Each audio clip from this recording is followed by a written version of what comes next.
clean start. I mean, they got away to a few decent laps there. Well, that's right. After the slight chaos with Jim Guthrie wiping the nose fins off his car on the warm-up lap, I mean, Tony Stewart, though, what a brilliant overtaking move past Greg Ray there at the end of lap 5. I mean, that's really sort of a good sign. And as Perry was saying, that track is really quite demanding. There's a couple of quite nasty little bumps in there. Yes. Don't forget, at the moment, the cars have got everything in tip-top condition. What it's going to be like when you've got a bit of tyre wear, when the suspension's settling a little bit maybe on the cars, the corner weights are changing. Perry, you wanted to make a point about the circuit, didn't you? Yeah, I do actually, because Eddie Cheever was talking about that bump earlier and just seeing the cars in anger there. He's absolutely right. I mean, that bump's horrendous. Yeah. At 220 miles an hour, you see the back of the cars kicking up. Yeah. Now, if that doesn't cause a problem before the night's out, I'll be very surprised indeed, because, you know, they're really hanging on for grim life as they go over that. Yeah. And if that was F1, I tell you, they would have just about everybody in the world sanding that down. Yes, you know, it was like, that would not be there. They would really make a commotion about it. It would be interesting, actually, to get the on-board view, wouldn't it, of virtually a complete lap, and then we could see what the drivers have to put up with. We've seen little glimpses of it, but it would be nice to see the whole thing, wouldn't it? But the Dover, the race before, it was so bumpy that one of the drivers had his entire PI rack in his... It all fell off in his lap, didn't it? Exactly. That's the dashboard, the PI rack with all the information on it. He actually come off and sat in his lap at 180 miles an hour. Yeah. Cheers. How fast am I going? I'll just have a look. Yeah. How many revs? Oh, there we go. Yep, no problem here. Let's just get one more thought from Steve. Do you think we're in for a race of attrition here? Do you think we're going to get plenty of yellows? We're going to get plenty of damage to cars? Well, historically, the Charlotte race last year didn't have too many yellows. I think there were only 5 brief full-course yellows. The one we've got at the moment is only, I think, a relatively brief one. Raoul Boesel's engine did let go. Maybe there's a little bit of fluid, but it's actually down at the bottom of the racing line, so it shouldn't be too much trouble to clear it. But yes, I suspect it could be. Also, because that rain earlier on has cleared a layer of rubber off the track. That's what they call a green track. That means that the track is a little bit less predictable for the drivers. Right, well, let's see what happens and go back now to Charlotte.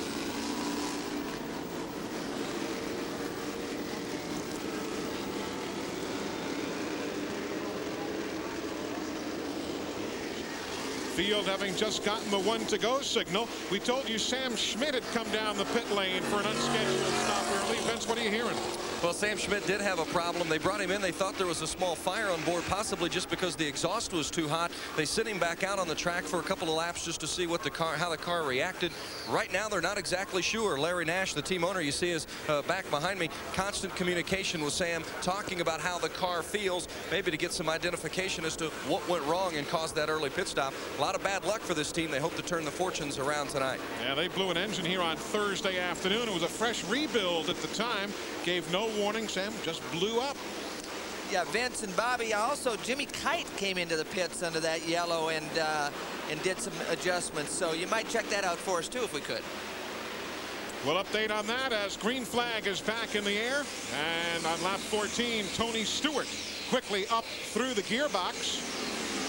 Well, it looked like Greg Ray had some problems getting up to speed. He got passed by his teammate, and Buddy Lazier's going to the front, boys. Look at this down the back straightaway. You've got Sharp working to the inside. Dismore is there, and Sharp will try and come out with the lead if he can hold it against Tony Stewart. Well, we had both Kelly cars and Tony Stewart running 3 abreast. From Sharp looking rearward right now. Side by side with Stewart for the lead. And right behind him, that's his teammate, Mark Dismore. Again, Sharp to the inside, Stewart to the outside. For the lead in the Visionaire 500 at 202 miles an hour. Well, Dismore's right there. Again, this is inside Sharp's car. Looking at Tony Stewart, sizing him up. Again, looking back, you've got Dismore on the scene as well. The other Kelly racer right there to the left of your screen. And there's Kenny Brack coming into the picture. Yeah, but I don't know if you noticed, Dismore's car wiggled. He was up high, and the thing gave a pretty good wiggle right in the middle of the corner. And Dismore just wiggled right past Sharp, though. Wiggled right by him to the outside to grab second spot. Stewart, Dismore, Sharp. Kenny Brack on the inside. Then the green machine is Ray right there swinging by. The purple is Buddy Lazier. We were worried about Greg Ray. He didn't come up to speed very well, but he's coming back to these guys.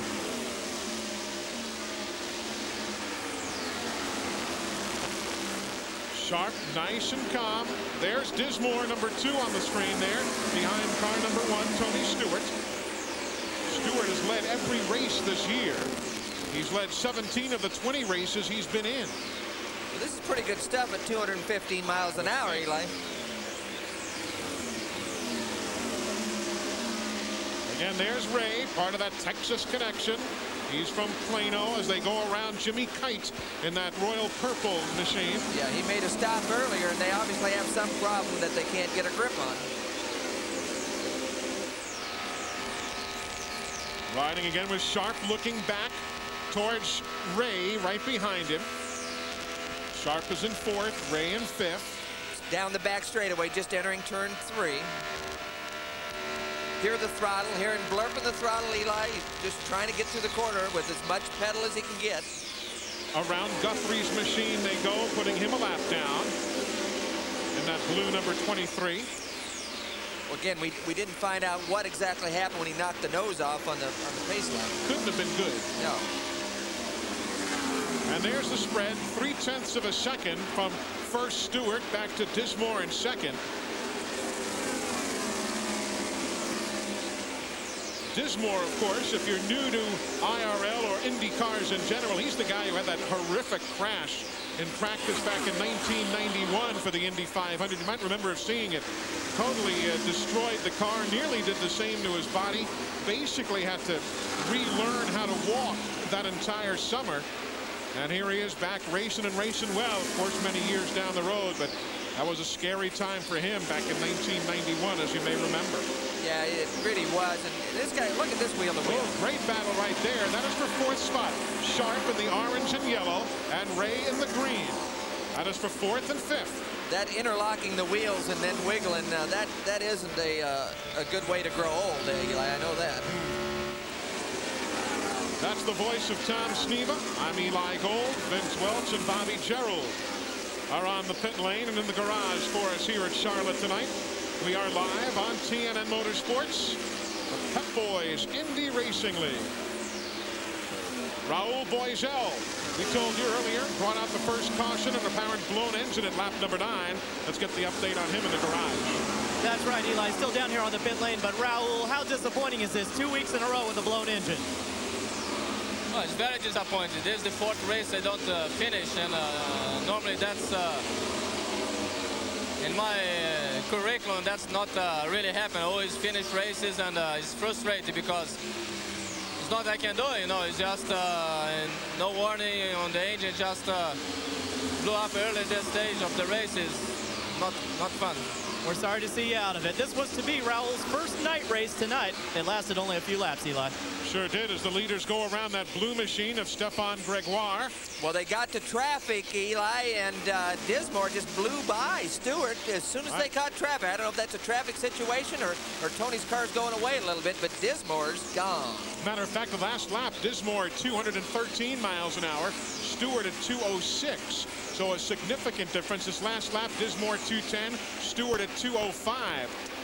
There you see Eddie Cheever shows himself moving from 9th up to 8th, having gotten around Hamilton moments ago. And back up front, Mark Dismore and Kelly Racing showing the way, having taken the lead at lap number 24. After the first handful of laps were led by Greg Ray, and then Tony Stewart led from 5 through 23. 26 laps complete. 2:08 make up the distance here at the Charlotte Motor Speedway. Back in a moment. Yeah, 26 laps gone, but still an awfully long way to go. Mark Dismore leading the way, and having waited so long for the race to start, it really is exciting stuff. Perry, I mean, some of that scrapping sort of side by side when these boys are doing more than 205, 10 miles an hour, that's really exciting stuff, isn't it? It's brave stuff, and especially when you're going over these bumps. You know, you can see the cars moving around, but there were 3 abreast just now, and I mean, we saw it with Ray just now when the wheels were interlocking, and you hold your breath because if those wheels do interlock, the tread from one wheel goes over the tread of your competitor's wheel, and the car is then launched into the air. But I think this is coming back to that part now. But this is the other thing, you see. terrific, As you're coming out the corner, the guy that you're trying to take, you're taking him and he's on the inside. And if he's coming up high, he's pushing you toward that wall. And you're inside the cockpit and you're thinking, oh my goodness, is he going to stop coming? Or are we going straight away in like this, you see? And every driver has that fear, but you've got to do it. You've got to put yourself in that position. And sometimes it doesn't end terribly well. But yeah, fantastic high speed, wheel-to-wheel racing. But this is where you've got to trust each other. You've got to believe that the other guy's not going to do something really dumb. Right, now we're back live. We're looking at pictures coming live from the circuit now, and this looks like Tony Stewart in trouble. Looks like probable engine failure there, Perry. What do you think? I mean, this... it certainly looks that way to me. Looks a bit terminal, doesn't it? And that may explain why Dismore was able to get past him and pull away so quickly. Perhaps he's been losing power from an engine problem for a while and it's gone away. That looks like the racing dentist, Dr. Jack Miller, isn't it? Yes, it is. It is. Yeah, so but, one or two casualties early on now. But obviously some problem here. We don't know if it's repairable or not, but normally these things aren't. He may have been losing power for some time. OK, let's rejoin our colleagues at TNN and see if we can throw a bit more light on what's going on here.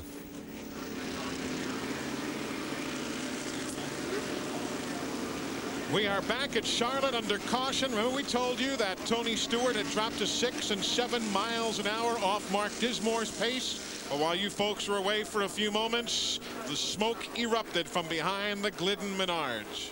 And that's a tough, tough break. It really is. You know, when they run them that hard, stuff happens. But this team's had some engine trouble throughout the year. It hurt them at Indianapolis. They've been fast everywhere, but reliability sometimes hasn't been their strong point. Let's go down to Vince Welch. With team manager Larry Curry. Larry, I know this isn't the way you wanted to see the early stages of this race unfold. You guys have been fast all week. What's the problem here?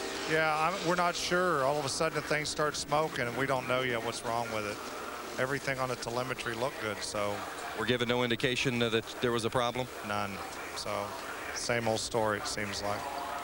Disappointing for Tony Stewart and Team Menard. At least at this point, it does not look as though Tony Stewart's going to be a factor tonight. Heartbreaker for that bunch as Tony just looks on in disbelief. He won a race here last night, but that's no consolation here this evening. Yeah, and Curry said same old story. Well, they haven't had that many oil lines come loose this year, so I'd say it's a little more deeply seated than we'd like. Lap 31, these pit stops, the fuel window is roughly 45 laps here at Charlotte, but everybody's taking advantage of the stop. Let's go to Bobby Gerald.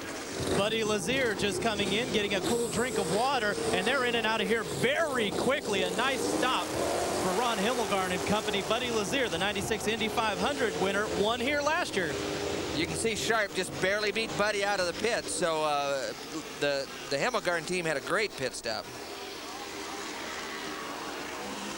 Everybody just kind of skiing their way through, and looked like something wrong there. They were in for a lengthy stop. They were. He was one of the first in, but he wasn't one of the first to get out. Right, Ray had come in, actually the second man in behind Kenny Brack, if notes serve correctly, and he was one of the very last out. So we'll get an update from the Conseco team and see exactly what went on down there with the Texas connection and find out what's cooking right there. It was interesting looking. Complete. It was interesting looking out of the back of the Greg Ray's car. This car right here, the right side, it looked like it was burning a lot more fuel than the left side. There was a dark blue flame on, just raw on the right. Fuel there. Exactly, and the left side didn't appear to have that. So we'll get an update there shortly as we were working caution for the second time. Again, brought out with the problems from Tony Stewart. There comes Mark Dismore, who was the race leader at the caution. It's the second race he has led this year. Led 27 laps in the season opener at the Walt Disney World Speedway in Orlando en route to a 5th place finish. Well, but the key here is he came in a lap later than everybody, so he's going to be at the back of the pack. Now, I don't know if they had some kind of communication problem or whatever, but all the rest of the leaders stopped before he did, so he's going to be at the back of this pack and have a ways and some bodies to try to get back around. Schmidt is still on the pit lane for service. Others making stops now of those who are a lap or more down. We are working under caution, lap number 32 of 208 here at the Charlotte Motor Speedway. Let's go back and watch that stop for Greg Ray and the Conseco bunch moments ago. And watch the fuel hose there. Let's see if that's where the problem well, yeah, it looks like the fuel hose won't disengage. That's what it is right there, Tom. Yeah, it doesn't look like they have much room. The hose is pretty tight, so I don't know if he's a little bit farther forward in his pit than they want him to be, but it doesn't look like there's much room for error there.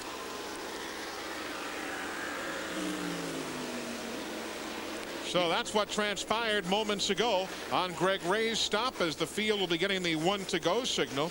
Looked like Hamilton almost got nipped there going out of the pits also, as the Reebok team finished service on his car. Jeff Ward in for yet another visit here at lap number 33. So pit stop's the name of the game here. Dr. Jack Miller, you see him on pit road coming straight at you. There's Wardy's team back in yet again. He was in at lap 32 and now again here at lap number 33. Would be interesting to maybe our guys in the pits, Bobby or Vince, maybe we get to the Kelly team and ask them what happened to Mark Dismore in that situation, why they waited longer than everybody else. And watch this. Here's Kenny Brack coming out of the pit lane. Again, he doesn't have room. The tire, the car in front of him, they got a tire out. There wasn't room to get by. I don't believe these are real tight pits. I mean, these things are set up for the stock cars, so there shouldn't be that kind of problem developed. Meanwhile, the big Texan is down there watching his team's work. A.J. Foyt, an update from him. Well, A.J. Foyt's team and Greg Ray had some problems with the fuel hose. I believe A.J. communicating with Greg right now, but they took particular interest in the replay that we showed them on TNN. A.J., what happened on that stop? Well, actually, we tried a new fuel nozzle deal, and it just got us in trouble, but we'd be all right. He was a little bit too far out. The tire was out there, and like I told the crew, forget that it ever happened, because we've got a long ways to go, and it ain't no sense worrying about the first stop. That's racing, and I told them just get their heads back together. We'll be all right. Pep talk from A.J. Foyt. His driver, Greg Ray, still in solid position. As you see on the restart now, everybody working themselves through that bright orange and blue machine. Andy Michner, he is the rookie in for the injured Eliseo Salazar, who was injured at Dover in the practice accident a weekend ago. And Michner, a rookie, was down here in the Charlotte area, was going to go home Thursday.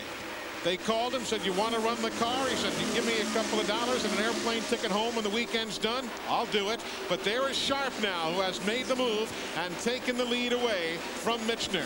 So Sharp now shows the way with Lazier in second, Kenny Brack, and then Michner here on the restart at lap number 36. Well, here's the battle for second. Kenny Brack coming back through the troops right underneath Lazier. So one of the Foyt's team car is got in and out of the pits decent, and he's going back to the front. And we're riding with Buddy Lazier right here. You can hear on the radio they're talking about traffic.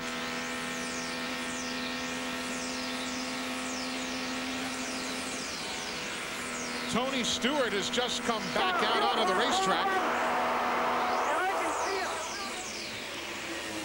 Leaders go by Jimmy Kite and that other purple car you saw. There goes Cheever in the blue and teal underneath car. Goodyear, yeah, in the Rachel's car, right underneath the Pennzoil car. So that's on the fifth, and there you ride with Scott Goodyear now. Well, look at the front. Cheever's looking for a way to get around traffic. Eddie's, he looked high, looked low, but there was no place to go. Stefan Gregoire, you see him going by in the two-tone blue machine. And as we mentioned, Tony Stewart is out there running again, making a couple of laps at reduced pace. There's a good fifth place scramble again. Cheever, Goodyear, and Dismore. Well, you can see it's not taking Dismore long to get through the pack here. He's all the way up to fifth or sixth at this point. And then again, Kenny Brack up front. He makes the move and grabs the lead from Scott Sharp at 217 miles an hour. Brack 5 miles an hour quicker than Sharp on that last tour around the mile and a half. And there Dismore makes the move around Goodyear. So move Dismore up to sixth, Goodyear back to seventh.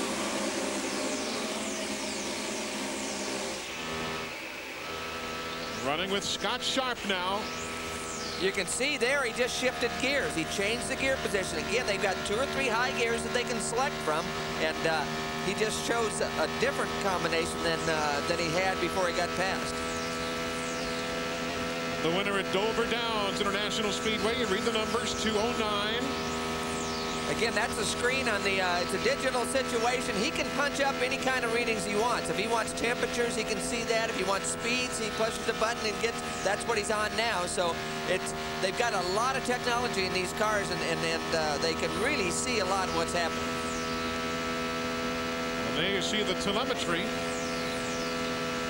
Remember, the rev limiter is at 10,000 RPM. And again, you saw him select a different gear, so I'm not sure they've had to stop now. Maybe they're not happy with their fuel mileage and got to reduce the RPM. There's a great battle with Dismore and that red machine moving around Cheever. That'll be fourth spot changing hands, but they've got the lap car of Guthrie just ahead of them. They'll have to woe it down just a second and get around him. And you see Tony Stewart right there back in the mix. Well, whatever. We thought Stewart's deal was a little more serious than that, but I'm not sure if they added oil because they left a lot out there, but it's back at speed. Now Vincey's 6 laps down, but at least he's out there. Tony Stewart just brake on his oil pump. He had a fitting brake on his oil pump. Larry Curry said the car should be strong. The problem is, obviously, they lost 6 laps with that, but it's not a major mishap, just a fitting broke on the oil pump. He should be out until something else happens.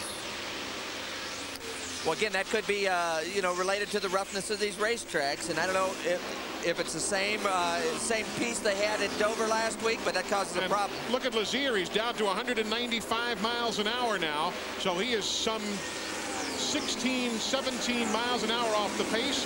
The Reebok team goes by. That was Michener. Ray goes by as we ride with Lazier. He's down to 192 miles an hour.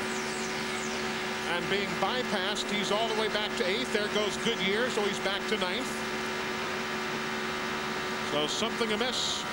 Yeah, I don't know if he's lost a cylinder or what, because he's using a lot of all the throttle he's got. It's just not going very fast. Vince, what are you hearing? Down in Ron Himmelgarn's area, Team Lazier. What's the matter, Ron? I can't hear you right now. What's the matter, Ron? We're experiencing fuel pressure problems in the car, so we're not sure exactly what's happening, but the fuel pressure is starting to drop on us. And Buddy's been communicating onto the radio that it's been very rough out there. Is that true? Oh, absolutely. There's some bumps out there pretty good. The car's moving around quite a bit, but we'll get a hand. We're going to pit right now and change the tires and check on a few things. So he's coming in right now. Here comes Lazier. And let's see what the team is able to find. But again, with everybody else going 215 miles an hour, even a semi-routine pit stop, Tom Sneva, is devastating. Yeah, it is. I think what they're going to check on is what's on TV later tonight. You saw Lazier putting his hand up saying, don't know what the problem is. Meanwhile, Kenny Brack is in traffic. That is he to the inside in the power team entry. He'll pick his way around Stevie Reeves, the rookie, making his IRL debut here tonight. You got to be quick, but you got to show some patience also. Well, especially in traffic. But it's nice when you're running up front, when you have a car that you know can go, it's a lot easier from a driver's standpoint because he can pick and choose his spots. The guys that run 2nd, 3rd, 4th, and 5th, they've got to press the issue. They've got to try to close the gap.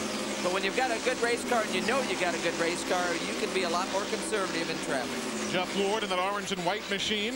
He's running in 9th. Stefan Gregoire is that blue car. He is 2 laps down in 16th position. Then you come to the red car of Greco and then Paul as they work themselves through race traffic here on lap number 50. And that's Jeff Ward, that orange and white car. The blue car, Stefan Gregoire, and John Paul Jr. right in the middle of this bit. If you're an Andy Michener fan, they are in for a pit stop here at lap number 50, an unscheduled stop for that Reebok car. Yeah, we might want to check what that's all about because they were just in a few laps ago, so I don't know if he felt he had a tire going down or what.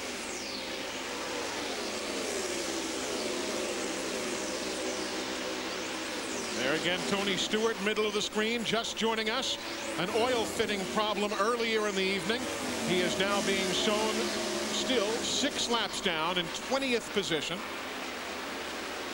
That's real tough. When you lose 5 or 6 laps in a race and you know your shot for the win is dissipated severely, it's hard to get real racy, and it's a tough situation. You can't afford to take too many chances, but he's got to try to make points. If you're curious about Mark Dismore, who led earlier, he now finds himself better than 6 seconds off the pace being set by that white power team entry. There is Dismore working himself through traffic now in the Kelly machine. Let's get an update from their pit area. All right, Eli, Mark Dismore is now up to 3rd, but the question for Ron Hector, crew chief, is why did you guys wait an extra lap to come in for the pit stop? Basically, we weren't quite towards our pit window yet, and at the last minute, we decided to come in. We were already past pit entrance, which is in entering turn 3. I don't really think it hurt us too bad. Obviously, Mark's got a really good car, and we have all the confidence in him. He's back up to 3rd, like you say, so we're looking forward to a good finish here.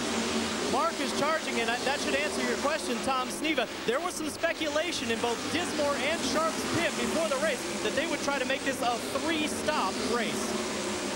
Yeah, that's, you know, things happen in a hurry. They got to make split-second decisions out there. Window fuel, and like I say, they were trying to hope and stretch it, get to their fuel window, but when they saw all the other leaders pit, it sort of dictated what they were going to have to do. And the leader is Kenny Bracken, that power team entry. Earlier this year, he led a lap at Walt Disney World, led 23 laps at the Indianapolis Motor Speedway, but hasn't finished better than 3rd. He did that at Texas, here on TNN, back in June.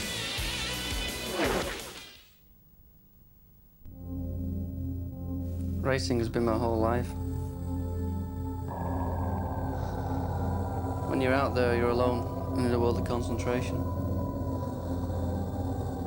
If I can't win, I won't play. The best part of the race is to finish first. To race at Brands is, for me, the biggest race of the year. It's home, and it's where 70,000 people are going to come and expect me to win. I don't want to disappoint them. The World Superbike Championship, live from Brands Hatch, SkySports 3.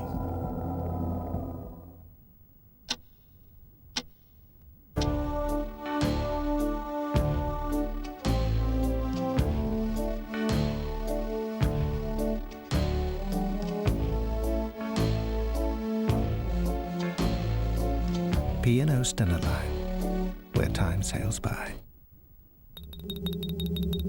Intruder 320, 15 miles and closing. Raid inbound, contact imminent. Red 1, evade 270. Red 1, come round, 050. Mission engage. Intercept 5 seconds. Target lock up.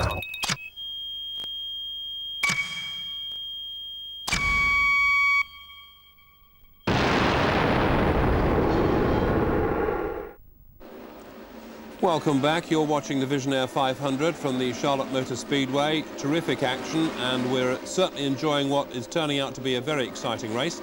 I think at this stage we ought to cross back to the circuit, rejoin our colleagues at TNN.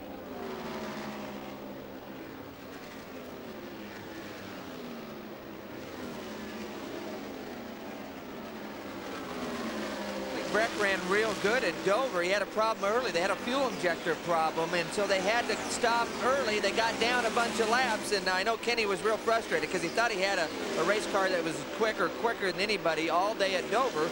But again, he got down early and really couldn't force the issue. There you see 2nd and 3rd place, still 7 1/10 seconds behind the race leader. They go around Jim Guthrie's machine as Bobby Gerald has been updating us from the Sharp pit area. Bobby? Eli, Scott Sharp just radioed to his crew a few moments ago and told his engineer, David Cripps, that he was suffering from a little bit of a push situation out on the racetrack. So my question would be for Tom Sneva. Tom, as the night starts to cool down and it just starts to cool off a little bit, how does that play into the handling of the race cars, and what sort of adjustments would we look for from Sharp's team once he comes into the pits next time? Yeah, well, actually, as it gets cooler, it really should help the whole handling characteristic. The cars actually will get a little bit faster on the racetrack. You see him split traffic there. It gave Dismore a chance on the outside. And if Sharp's got a little push condition, that means he's got to lift in the corner a little bit. The car won't turn as well as he'd like. He's got to roll out of the throttle. Now, if you don't roll out of the throttle, you heat up the right front tire. The hotter the right front tire gets, the more push you get. And that's probably why Dismore was able to get a run. So there you see Sharp in third right there. He's got Cheever behind him in fourth, just 0.3 of a second separating them. There you see Gregoire in the blue. Sharp, we ride with him right now. And looking forward from the Delphi Automotive entry, riding in third place.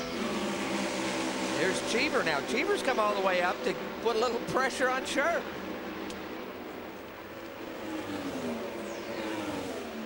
Eddie told us earlier today during the rain delay that this is not a place for the faint of heart. He said, I'm starting 12th. I'm going to the front quickly if I can.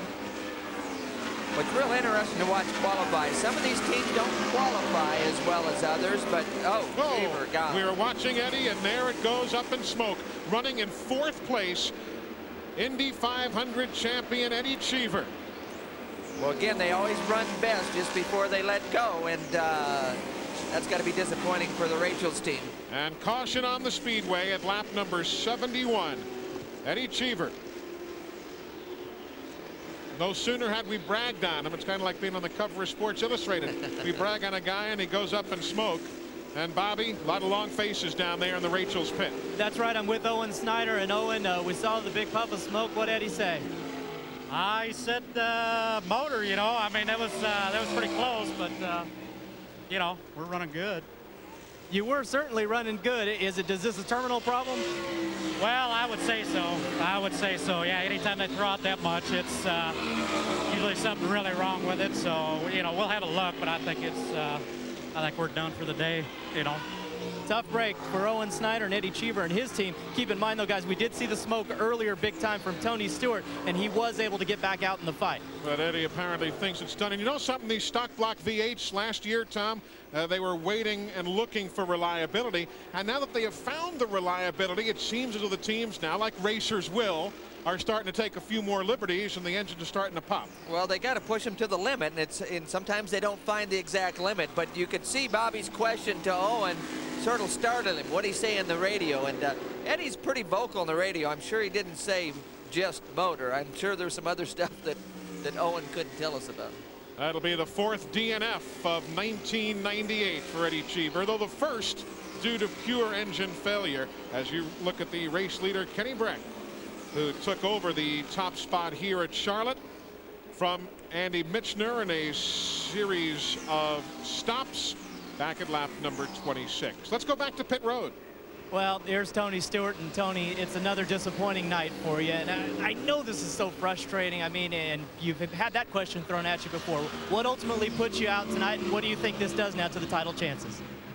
Well, we had something in the motor go. We had I don't know exactly what was leaking early in the race, but they got it changed. We got back out, and you know, we're out there running in 6th gear, which is our cruise gear to save fuel and to turn the car less revs. And we blew by Dismore, we blew by Sharp. I mean, we've got the fastest car. I mean, I can't thank Team Menard enough and Larry Curry and the guys. I mean, they give me great race cars, and makes my job a lot easier as a driver. But you know, it's hurting us in the points right now for sure. I mean, I guess right now we're going to have to shift our focus to worrying about finishing races instead of winning a point championship. I mean, we never really changed our plan on how we race anyway as far as the points go, but we're just in a string of bad luck right now. I mean, when we finish well, and you know, we got a great race team here, and these guys are, you know, with the V6s that we used to have to run, they had this disappointment a lot, and they're really a strong team. They gel together well, and they're not going to let this get us down. We'll get back on track soon.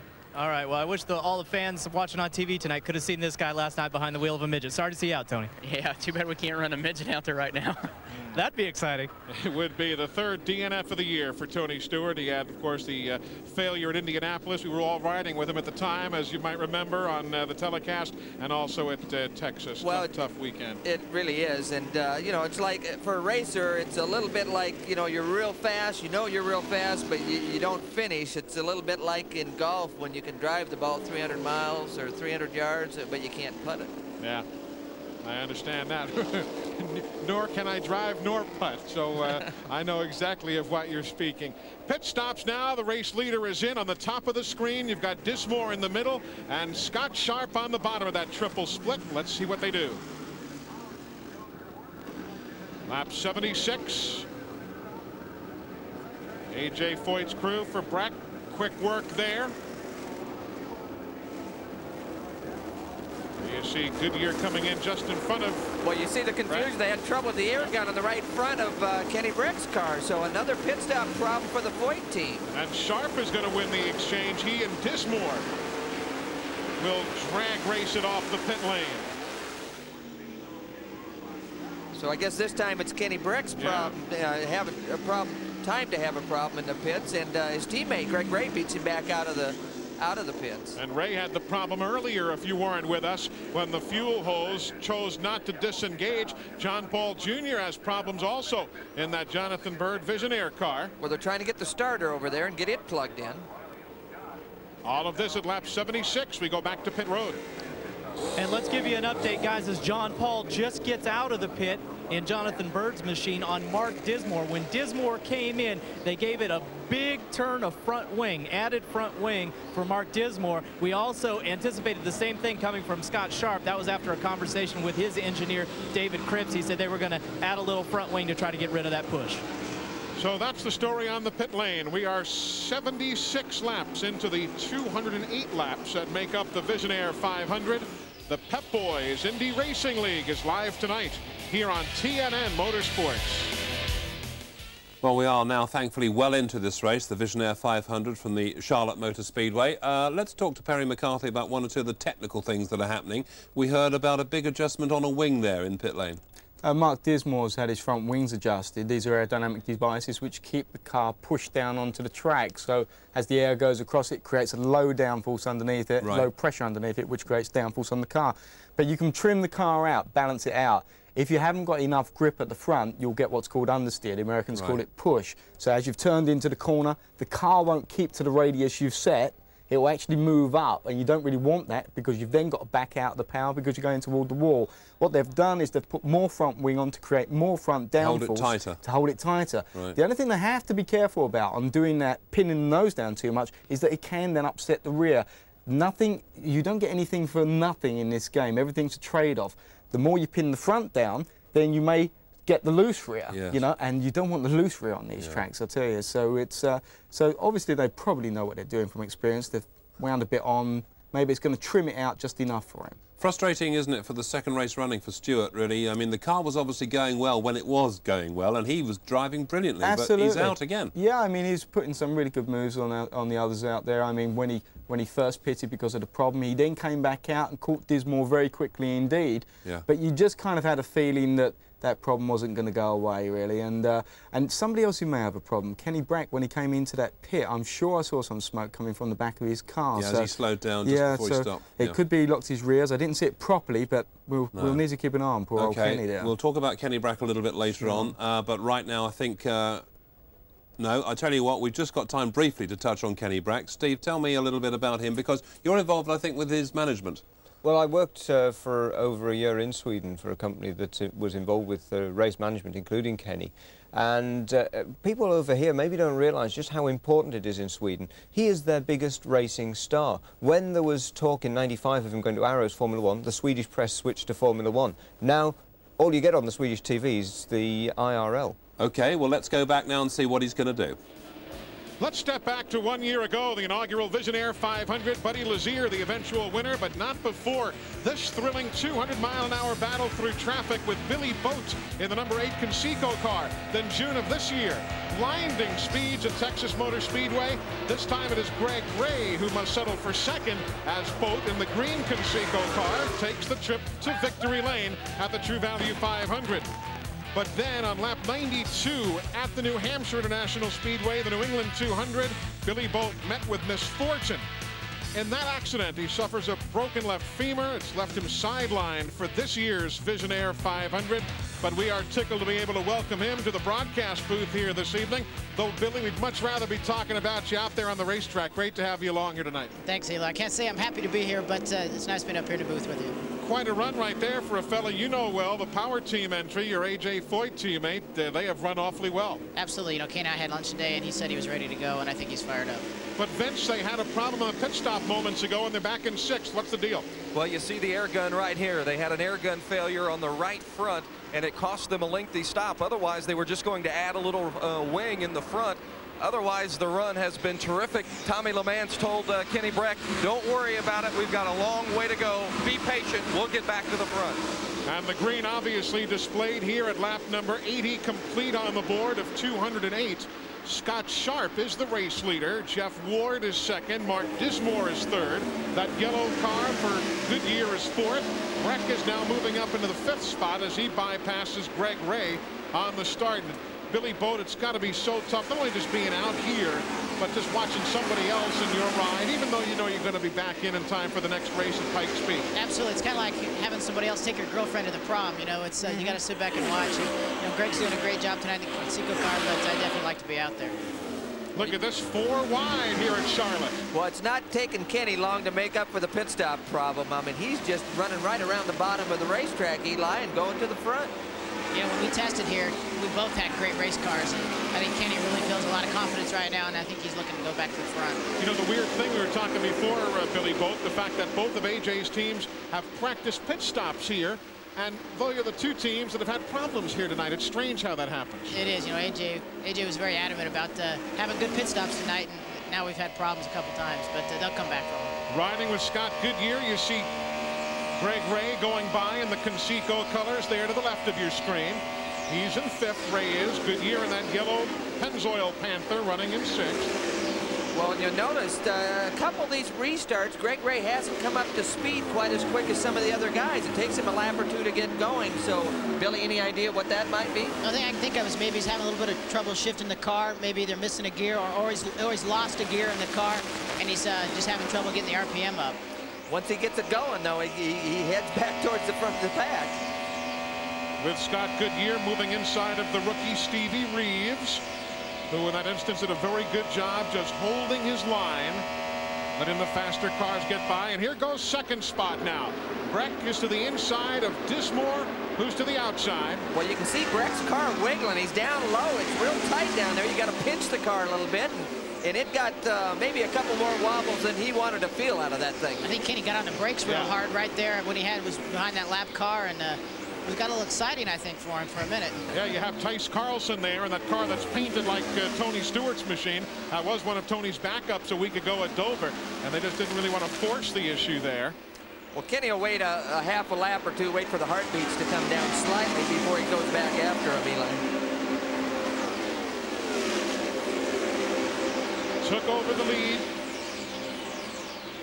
at lap number 40 the first time, as Buddy Lazier now is back on the racetrack after extensive repairs. He's only run 51 of the 87 laps thus far, but the Hemmelgarn team has him back in the race now.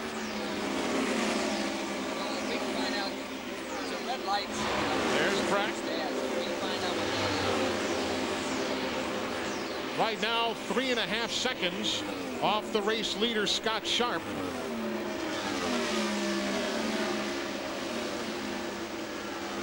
I think it's kind of interesting. The top 6 cars right now are running Goodyear tires. So I think Goodyear's really done their homework at this racetrack to build a good tire for these guys. Well, Goodyear has actually been a little more consistent towards the top. I mean, the Firestone's been quick with Stewart qualifying on the pole, but the rest of the cars all up front were on Goodyear's. 8th and 9th on your screen there. You saw Marco Greco and Brian Tyler just nearly tangle moments ago. Well, they run into those corners two abreast, Eli, and you know they don't have to wiggle too much. These guys don't have fenders they can lean on each other like the Cup cars. So I don't know if they close their right eye so they don't see each other or what they're doing. Picking their way through race traffic. Again, going inside of Stevie Reeves. Dr. Jack Miller at the tail end of that line. In the only Nissan Infiniti still running. Jimmy Kite had one, but he parked it back on lap number 29. And the Olds Aurora, the dominant power plant on the circuit. Though I think Nissan has made some ground up, have they not? Yeah, they really have. They've been working real hard. It's real tough when you only have one team running the equipment. You know, your R&D time increases substantially. So, but they have gained. They've lightened the motor up. They've closed the gap on the horsepower, and you know, now it's just a matter of time getting more cars involved. That black machine, Donnie Beechler, he's running an 11th spot right now. He wasn't here yesterday. Again, he was back home. His wife had a baby yesterday, a girl. They took 2 laps of practice with Jimmy Kite at the wheel. But basically, he said, I have very few laps. They lost an engineer in practice the other day. They're somewhat untested, but running well.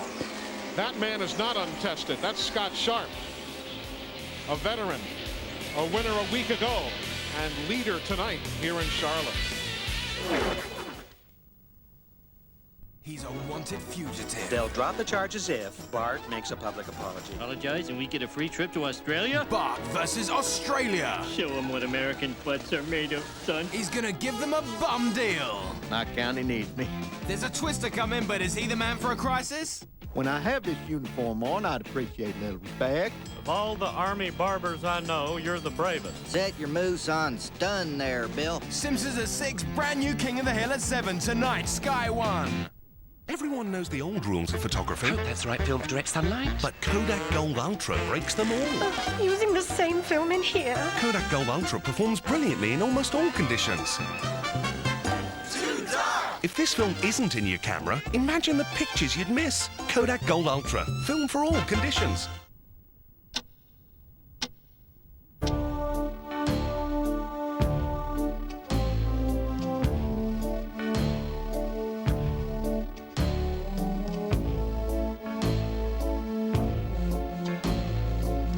P&O Stena Line, where time sails by. Avoid lobster. One careful owner.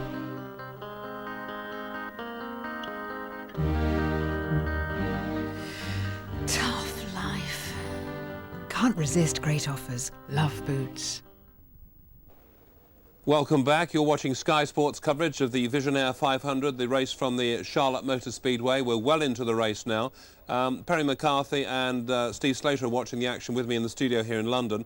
Perry, we just heard that the top 6 are all running on Goodyear tyres. It's traditionally a sort of Firestone-Goodyear battle. What's the significance, do you think, of this top 6 on Goodyear? Well, they're the only 2 suppliers in IRL, but I think it might be just coincidence that the top 6 are on Goodyear, because predominantly it's more of a chassis battle at the moment. Yeah. We're seeing Dallara really taking the lead from G-Force.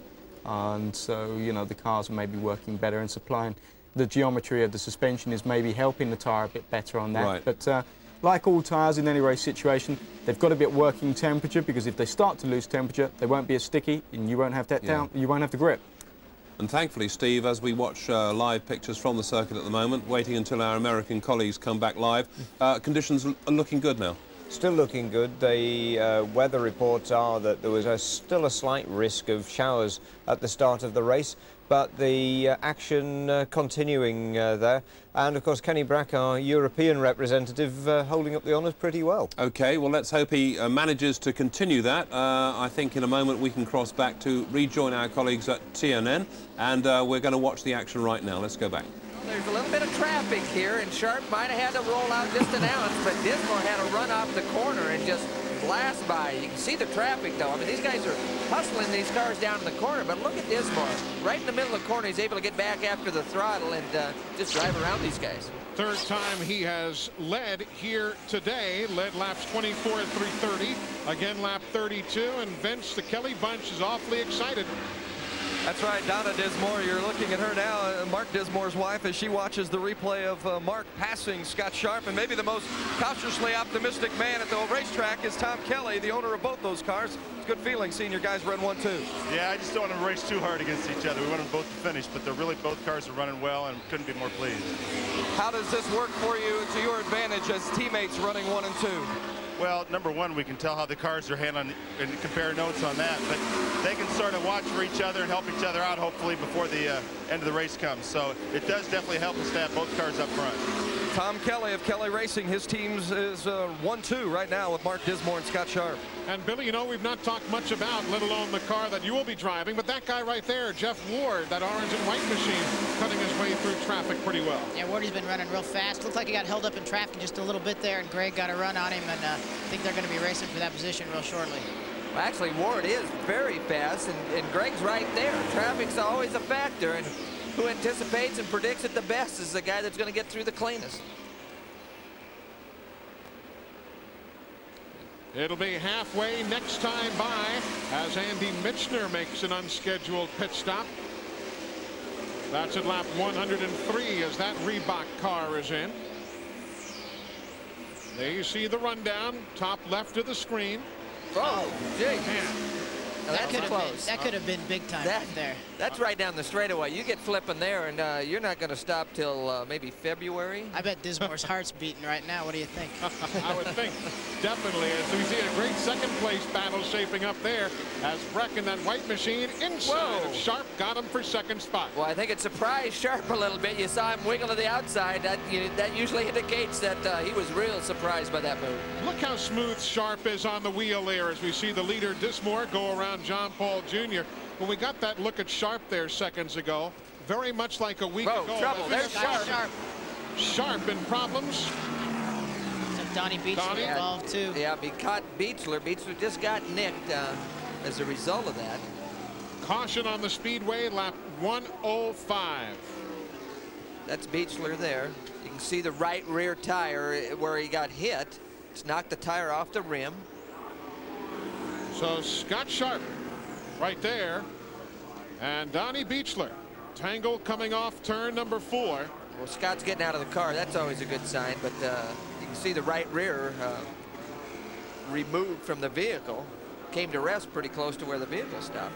Yeah, that's right there coming off of turn 4, and it's definitely very bumpy there. Any little altercation real easy to get in the fence. It's also a spot on the racetrack where habitually, even if your car's handling well, it tends to push. Right. The track tends to push on you. We'll take a look at it again from up high. You'll see what happened in the corner. Sharp is behind Breck. You can see the thing just gets loose. He just got loose. That's what happened. Donnie was a victim in that one. Yeah. Donnie's just trying to get by. Look at this. But right Sharp, he comes off the wall pretty fast, and Beach just didn't have enough room to get by. But he ran up. Sharp was actually running up on the back of Kenny Breck, and I don't know if he had to roll out of the throttle a little bit or whatever, but the back end just jumped sideways. Let's watch this with Sharp. Right there over that bump, I bet. Oh, you can see he was down on the apron there. That caused him one wiggle. Right there. Or that caused Breck to wiggle. Not too big a hit for Scott. No, that was like that could have been a lot worse than it was. Right. But I don't know if you noticed, right in front of Sharp at that time, Kenny Breck actually got down on the apron, and it caused his car to wiggle. Now I don't know if that caused Sharp to have to jump out of the throttle or not. If he jumped right out of the throttle right over that bump, it may have helped to get him a little bit loose. So caution on the Speedway for the 4th time this evening. It comes out at lap 106. We're just past halfway in the Visionaire 500. Mark Dismore is your leader. So we have yet another incident in another incident-packed race. Scott Sharp, in fact, right at the heart of the action there. Perry, what did you make of that? Because it wasn't clear at first what had happened. Thankfully, they're okay. But how did you interpret that? It wasn't exactly clear on the rerun, actually. I'd like to see it again. But what I saw is that he came very low onto the apron. And what happens is you've got this camber of the racetrack itself. Okay, so, yeah. He was actually out on the circuit itself when he started to lose it, wasn't he? He wasn't down on the apron, was he? I don't know. I hope they play that again. I'm sorry you caught me off guard there, because if you put his left front down there, suddenly you've got this flat plane. All right, here we go. He's coming down. He's on the circuit there, you see, all right? And there. Right. Well, I wonder if he just backed off a little bit with Kenny there, but in the middle of the corner, if you do that too much, then it upsets the car. Other than that, I can't really see any real good reason why they did it, and unless he had some kind of problem that we didn't see within the car. I think we might be able to go back to it again. We'll have another look in a second. But Steve, how did you see that? What was the problem there? Well, it is either, as Perry says, it could well be a mechanical problem somewhere within the car. the car certainly seemed to start to oversteer long before it reached the apron, so it wasn't an effect of hitting that flat unbanked apron. Here it is again. Have a look, and in very slow motion. I'll let Perry talk it through. Okay, He's the Perry, driver. go on. You take us through this. Look, he's all right there. Well, he's come in very sharp there, hasn't he? You know, it's like, look at the angle of the others. Now, he's come right in. His back's already going. You know, I don't think that's down to him. I think something's happened with that car because that car started changing. Look, you see the smoke. No, that's probably from the tyres. Beg your pardon. But that car started changing attitude in relation to Kenny Brack's car way before. I'm convinced that something went wrong in the back of his car to do that. Yeah. That started slewing. Nice word, slewing. Slewing, yeah. Slewing. And then it started to hitting there. But in that position on the circuit and at that speed, that could have been a much worse incident. I think we just got to be thankful, certainly, that at the moment it appears to have been not too bad. Let's now go back live to Charlotte and see what's happening. Turn sharp enough. You can't turn it sharp enough. You can't believe what's going on in what should be the relative calm of a pit stop. Greg Ray has no reverse, has a spin in the Conseco car on pit road. His teammate Kenny Brack moments ago again had problems with tires on the pit lane trying to exit his pit stall. It's remarkable. The motor's still running, though. Greg was able to keep the motor running. He just couldn't turn the car sharp enough. So he's going to get back out in front of the pace car, so he's not going to lose a lap, so it's just going to hurt him a little bit in the running order. That's the voice of Billy Boat, who takes back over in that number 11 car in Pikes Peak, the next event on the Pep Boys IRL schedule. These pit stops at lap 108, relatively routine, one would expect. But that was anything but the case. And again, for the AJ Foyt teams, watch this. First, you'll see the 14 car, middle of the screen. The white car. Right there. He can't get out again. Can't get out behind the Scott. And there's Ray in the green car. He just tries to accelerate. Just gassed him. And gasses it and spins the thing out. But he kept the motor running, which was real key in him not losing the lap. Absolutely. But he can't turn it sharp enough to get by these tire barriers right there. Vince, has AJ bitten that? Has he bitten the head off of something yet? No, AJ's in fact been smiling. AJ, if you guys could stay away from this pit trouble, you'd be in command. Well, that's quite true. I don't know what the hell's wrong with the crew. I chewed their ass out. I worked them today till they damn near fell down, and all we're doing is making one mistake after another. This is crazy. I'm gonna have a meeting in just a few minutes. Thank you. AJ obviously feels like he's got the fastest team on the track, but it's the team in the pits that's causing him problems at this point. Just remarkable. And again, if you're just joining us, here's why we're under caution for an incident that happened on lap 105. The look on that face says, I know AJ's coming after me. But you can see Kenny Brack. He gets down in the apron in the white car, and it wiggles severely. Now, I don't know if that affected Sharp. Scotty might have. Here it is again. You see Kenny get down on the apron. Oh, we missed Kenny on that one, but Breck gets down on the apron. It caused him to slide up high. Now Sharp might have been trying to turn the car down low to go under Breck, and that coupled with the roughness of the racetrack, you can see, yeah, it's just real tough. Tough to tell Sharp you just, from Buddy the back end Lazier's just jumps out. There you see the Kelly car, Mark Dismore, as he was on pit road. That was the first spin of the year for one of the Kelly cars when Scott Sharp went spinning before. What it also means is we're going to have another first-time winner for this year, because Billy Boat's not in the race, and Tony Stewart, Eddie Cheever, and Scott Sharp, the previous race winners in '98, are already gone to the garage area. Someone will be visiting Victory Lane for the first time in 1998 when this Pep Boys IRL race winds down. Jeff Ward is the race leader. We'll talk more about him when we come back. And we'll be back with the action very soon. Jeff Ward, as they've just said, TNN, is the race leader. I don't think AJ Foyt is the happiest man on the circuit at the moment. Perry, do you? I mean, he's not over-impressed there, is he? I think I'd rather be in one of those crashes than face AJ in that mood. I tell you, he's animated, to say the least. Yeah, but he certainly, I mean, he had good reason to be fed up, because that was a real mess, wasn't it? Both team and driver. Yeah, it was, you know. I mean, I don't know what's going on. Their positioning seems really strange, because it's the second time the Pennzoil car's been in front of them, and they're costing themselves a lot of time doing that. It's, you know, they can't do that. And then we saw one of the, it was Ray who spun in the pit lane. Greg Ray, yeah. You know, I mean, this is very high speed, close racing. I mean, that they're inches apart, and we see some stuff where you're going, wow, you're just holding your breath, and you're thinking that they are very, very brave indeed. And then they do all that spectacular stuff, and then they make some really daft mistakes, you know? Perry, sit back and enjoy the rest because we're going back to the circuit now. There is a gentleman who runs triathlons as a hobby. I watch triathlons on occasion. I didn't realize he hit the wall that many times. Eli Gold, Tom Sneva, Billy Boat, Bobby Gerald, and Mr. Vince Welch, who will update us on why Mark Dismore keeps pitting out of sequence. Vince, what's the deal? The word is, I just spoke with their pit, they want to run under the yellow as long as possible, burn as much fuel under the yellow before they bring him in and then refuel him again. But they say the car is terrific. They made no adjustments. Mark Dismore says it's a very smooth run. They're back in 5th after that stop, but they're confident they can move to the front before it's over. Billy Boat, at what point does fuel calculation start outweighing track position or vice versa? I tell you, I'd rather have the track position because you get back there in the back of the pack, so many things can happen back there when you're trying to work your way through the field. Yeah, that is an unusual strategy because traffic and when you're running this fast, a lot of things can happen when you're trying to get back through the traffic. But fortunately, the car is handling so well for Mark that you know, it makes it easy to get around him. But if one of those guys have a problem, he can take you with him. We're a half lap away from going green. Let's get an update on Scott Sharp. He's just down in the garage area. That's right. He's been given a clean bill of health by Dr. Henry Bach. Scotty, what happened? I don't know. You know, we were just fighting the car a bit through.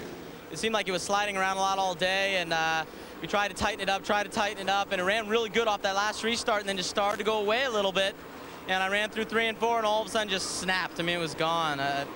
Really, it felt bad for the whole Delphi MCI team. These guys have worked so hard. Could have really picked up a full bag full of points on Tony today, but that's just not meant to happen. What do you think about the chances now of your teammate Mark Dismore, who's been doing such a fine job? I think Mark's driving the wheels off that car. It's a really fast car today, and I think odds on he should win this race. Great race. Great race. Slow down there, Eli. I'm not sure what's happening there, but again on the restart. Yep. Kenny Brack in the white car underneath. Brack is right there to the inside, trying to work around. John Paul on the outside. All right, works around that race traffic. The yellow machine, Scott Goodyear, closes right in. Closed right in on the grass is what he looked like he closed in on. Kenny looks real strong. You know, that thing with Greg, it could be he couldn't get the car in gear. You know, he's been having trouble on those restarts. It could have got it stuck in one gear, and now he can't accelerate. That's what happened to us at Indianapolis. Riding with Scott Goodyear. One of his team owners, quarterback Jim Harbaugh, not here. He's with the Baltimore Ravens. They've opened up NFL training camp. This is the first race that Harbaugh has missed this year, but I am told they are together, the team members are, watching at a party in the Baltimore area, rooting this guy on in 3rd spot right now. Well, that's good. You're trying to get underneath Greco right there, but Marco's running real good right now.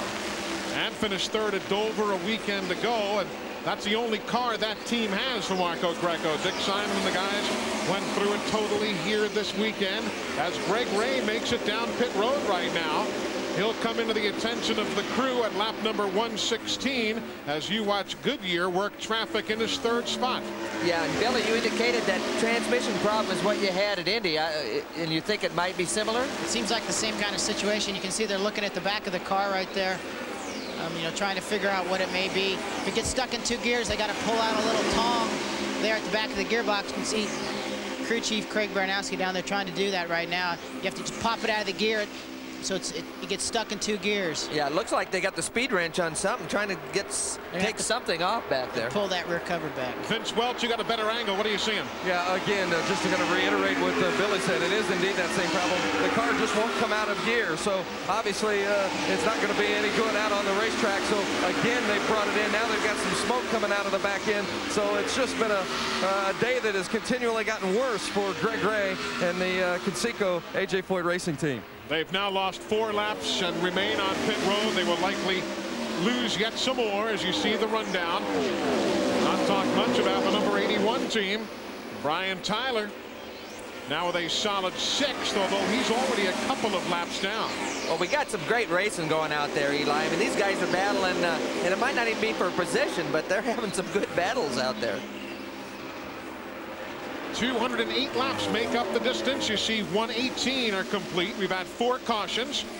The 15 car, Andy Michner, Andy make the move inside of John Paul. No, but he's getting pretty racy, and he's giving John Paul all he wants. Lazier on the inside now.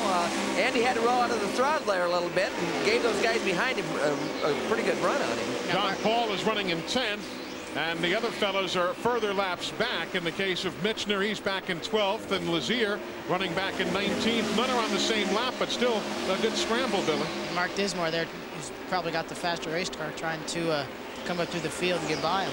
Well, again, because of his pit strategy, it's making Mark work a lot harder than maybe he would like to, but that's the plan they've gone with. Looking from John Paul's machine backwards. You heard the spotter helping him out. Still there, clear. Riding with Buddy Lazier now as Michener goes by and Dismore go by to the inside. Again, Lazier, he has completed only 84 of the 122 laps. He's back in 19th spot. It's a good shot if you watch Buddy's helmet there when he's coming off of turn 4. His teeth are going to hurt when this race is over. No question about it. His back hurts from Dover, and it doesn't feel like it's going to get any better before this weekend's over. I think they got a lot of goodies headache powder down here, don't they? Yeah, they do that. The leader, Jeff Ward, turning the second quickest laps of the track right now. There he is. The 4th race he has led this year. He finished second at the Walt Disney World Speedway and is now 7th in points, while Greg Ray sits and waits. Tonight at midnight, live on SkySports 1. Everyone knows the old rules of photography. Oh, that's right, film direct sunlight. But Kodak Gold Ultra breaks them all. Using the same film in here. Kodak Gold Ultra performs brilliantly in almost all conditions. Too dark! If this film isn't in your camera, imagine the pictures you'd miss. Kodak Gold Ultra, film for all conditions. If you spent more time listening to me, watching what's on the blackboard, you'll learn a lot more.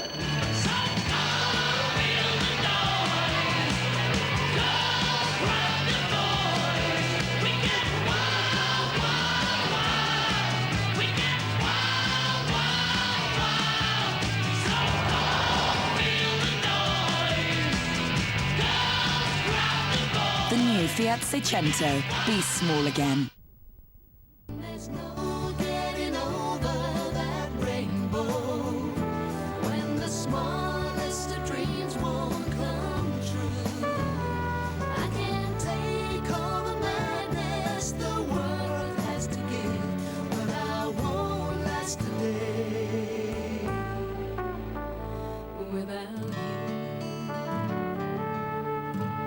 That's better. That's deadly. Every now and then I get a little Time Life brings you the power of love.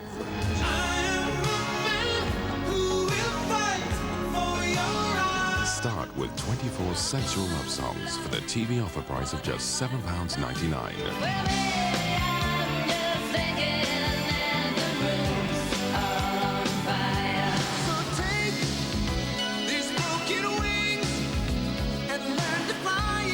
Then audition further albums from the Power of Love collection with no obligation to buy.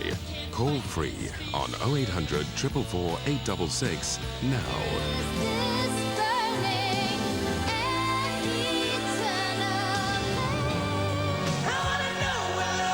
Call free on 0800 444 866 and order the Power of Love at this special introductory price. Call now.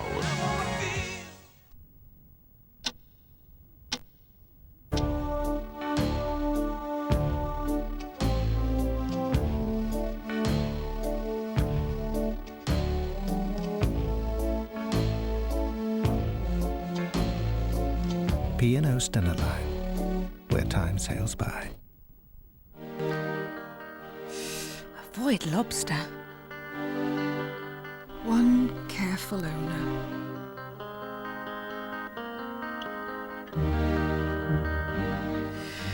Tough life. Can't resist great offers. Love boots.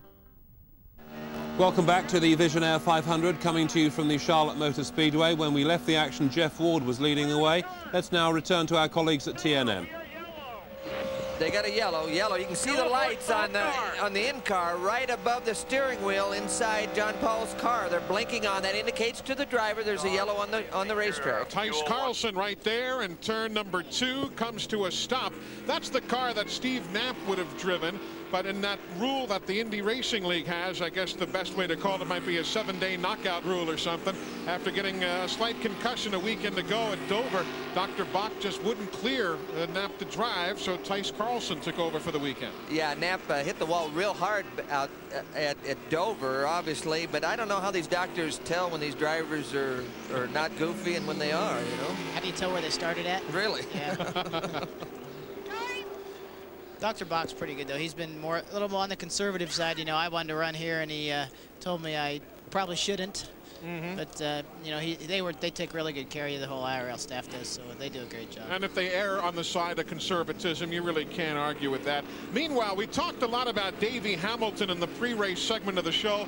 The Reebok car right there. It's a Delora this weekend. After the first 6 races, they had the G-Force chassis. But Vince, very honestly, they've been a quiet top 10 today. What are you hearing from them? Well, and you talked about them moving back. They're having some throttle problems, and one of the things that really compounds that problem, not only does it cause you trouble out on the track, but when the team comes into pit, they have to turn the engine off every time. And of course, you know you're going to lose time in the pits when you got to shut it down. So this is certainly something that the Neon House Motorsports team is going to struggle with throughout the rest of the evening, where they got to get it fixed quickly.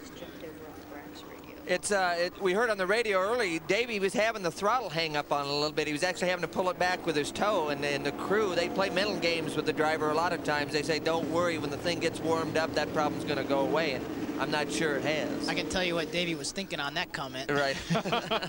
We are under caution here at the Charlotte Motor Speedway for the 5th time. Tice Carlson's machine spun and stopped in turn 2. The top 4 currently on the lead lap. Well, our colleagues in America taking another commercial break. Don't worry, as soon as the action restarts, we will go back there.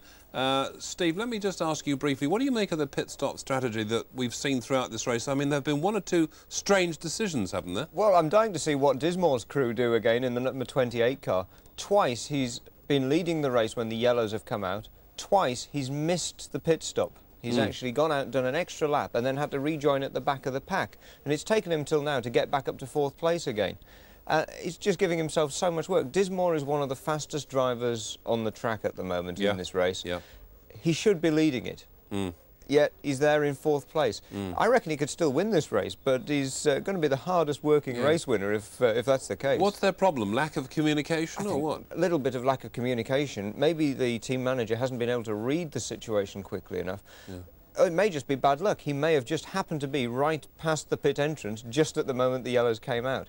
But the other interesting thing I noticed there, the yellow lights on the dashboard, something which is being talked about for Formula 1 at the moment. They've got it there in IRL. Perry, from the driver's perspective, is that a good idea? Something you'd like to see brought in over here?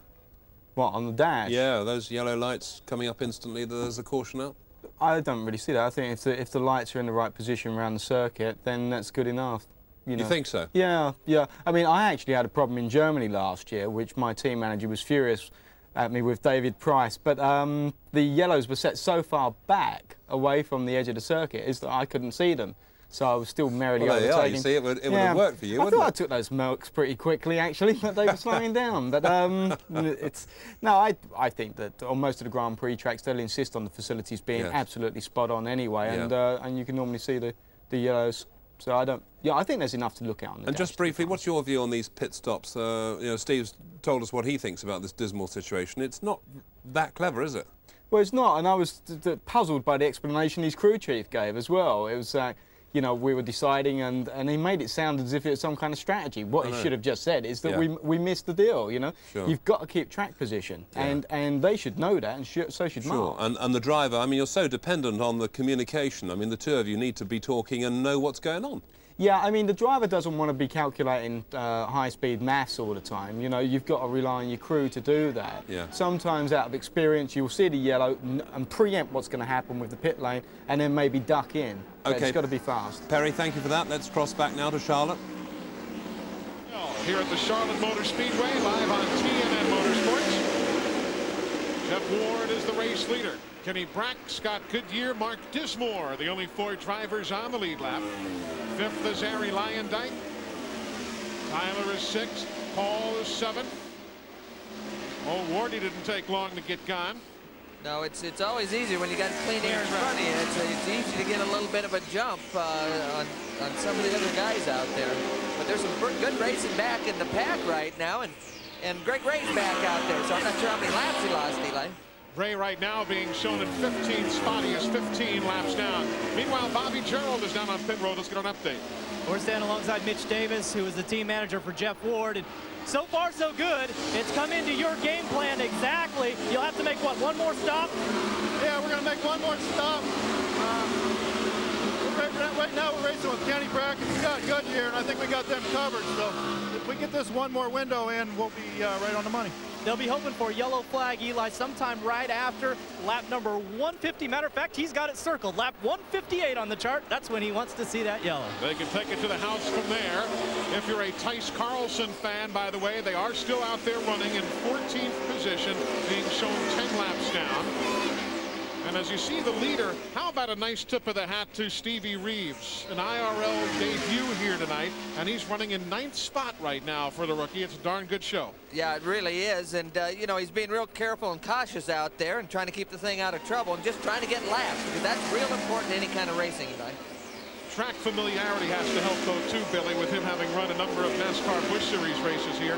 I'm sure Reeves can bank on that just a little bit for some comfort level. Absolutely. You know, and Stevie's probably every lap he's running, he's getting more comfortable, he's getting more confidence. He's going to be a force in this league before it's all done. In the Who's Hot department, we talked of Reeves. Harry Lyondike is in 5th. He is a lap down though. And there's the man who's showing the way, Jeff Ward. Well, who's hot right now is Kenny Brack, because he's closed the gap on Ward. Now, whether he's got enough to get by, this is going to be fun to watch. I think Mitch might have been a little optimistic that he had Kenny covered there. Well, you saw his eyes darting around. He wasn't, you know, you can say one thing, but what you really feel might be something else. We're within shouting distance of another pit stop, though, Tom Sneva, certainly. What in the world does Breck think about, and let alone Greg Ray, who right now is in 15th? But what does Breck think about? They've had problems of some sort on virtually every stop. As we watch 3rd and 4th place, Goodyear and Dismore, are they basically dreading their upcoming pit stop or what? Well, hopefully they've straightened it out, but what might have happened is it looks like where they marked their pits, Breck was actually forward in the pit box, and it looks like Goodyear probably set his pits up the mark so it's back in the pit box. So it helped their team, it helped the Foyt team out because Greg Ray's right behind him. So the teammates gave each other room, but what it caused is Breck to move forward. Goodyear, the car in front of him in the pits, moved back, and it makes a real tight pit box, and exit strategy for Kenny Brack. Now we got A.J. Foyt over in Kenny Brack's pits, so there might be a little bit of manipulating going on over there. A.J. getting things straightened out for this next pit stop.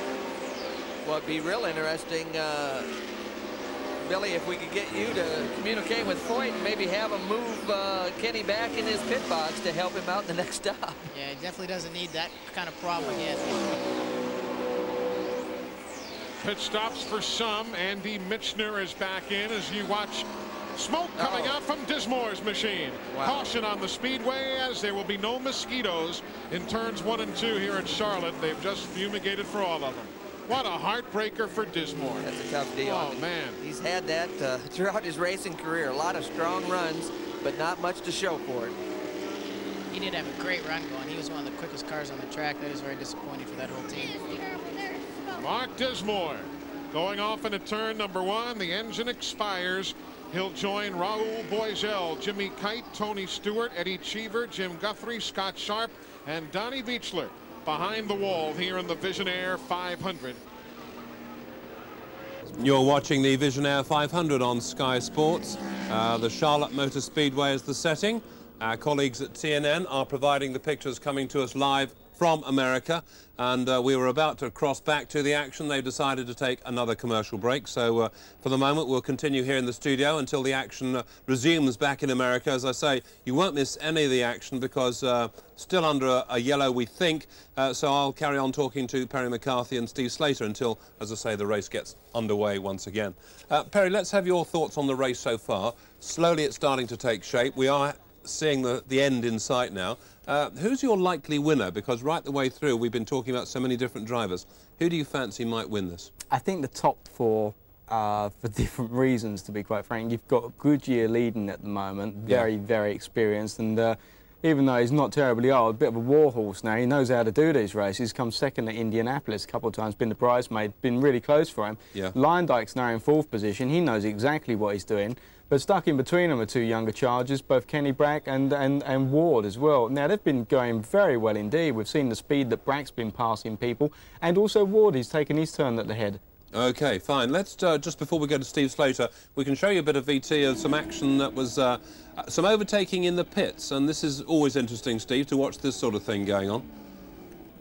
Well, yes, indeed. AJ Foyt was shaking up his pit crew a little bit. He repositioned them there, so a little bit further back from Scott Goodyear's car. And it allowed both of them to make clean pit stops this time. As you can see, Scott Goodyear, though, basically still came out of the pit lane in front, and that means that he now leads the race. We talked about pit stop strategy earlier, though, but of course it's an academic issue now for Mark Dismore. His engine's gone bang. Yes. Definitely out of the running. We caught just a brief glimpse a moment ago of Greg Ray. He looked very chastened, very upset. I suspect that AJ's had a word or two with him, don't you? AJ Foyt's had a busy evening, hasn't he? Yeah. And yes, I mean, I think, well, Ray, he's had gearbox problems. That may be why he spun in the pit lane. If he was going for second gear and something went wrong in the box, but just unstuck the back of the car. Disappointing for him, though. But he is bitterly disappointed. Very much, I think Perry described it like a dog with its tail between his legs, really. I mean... Fine, let's see if we can now resume the action once again with TNN. Scott Goodyear, Kenny Brack, Jeff Ward, they are the front 3. They are the only 3 currently showing on the lead lap as we see Brack now work himself through traffic. We ride with Scott Goodyear. Kenny's got a strong race car right now. I think he feels very confident. He got held up a little bit in traffic on the restart, and Goodyear was able to hold him up for a corner or 2, but Kenny got a great run off that last corner. Once he works his way through this traffic, he's going to have some clear track, and he's going to be looking pretty good. Well, he's not looking too bad right now. I mean, he's going away from Goodyear. Brack at 210 miles an hour that last lap to Goodyear's 206. And Vince, it looked as though finally the pit stop was relatively uneventful, at least from this angle. It was a great pit stop for Kenny Brack when he came in, and AJ was very happy with the power team performance. He said, he radioed to Kenny Brack and said, don't worry about the fact that Goodyear beat you out. Take him on the restart. And you saw it. Kenny Brack moved right around Scott Goodyear on cue from AJ Foyt. When Goodyear led, he was the 8th different leader this evening. Kenny Brack now is back out in front. This is out of the back of Goodyear, and Jeff Ward is looking for a way to get round. Ward's a little bit quicker than Goodyear right now, but he's trying to size him up. Again, traffic's a problem, getting around Marco Greco. It's playing the traffic is a big part of a driver's job. It makes all the difference on these mile-and-a-half tracks. You lose your momentum just a little bit, you can make up a ton of ground. And it's amazing, only 15 cars are running, but still traffic, particularly on the restarts, very much a problem. Well, again, they're running 210, 215 miles an hour. They're covering a lot of real estate in a short amount of time, and if they have to blip the throttle, it can really kill momentum. Around inside of John Paul Jr. Meanwhile, Mark Dismore, having retired the Kelly entry moments ago when the engine failure took him out. Let's hear from him down in the garage. Eli, it was so disappointing for Mark Dismore. What a great run you had going here today. We're sorry to see you out, Mark. Yeah, it's just lately here I've been jinxed, and I'll just keep trying. You know, it looked like we were in a good position tonight to get a third of the way to the MCI $1 million deal, and you know, to move forward in the Pep Boy points, and didn't happen. So we'll go to Pikes Peak and see what we can do. You were racing with Brack, Goodyear, and Ward out there at different times. Which of those 3 do you think is the strongest here to maybe bring it home? Well, my car all by itself was really good.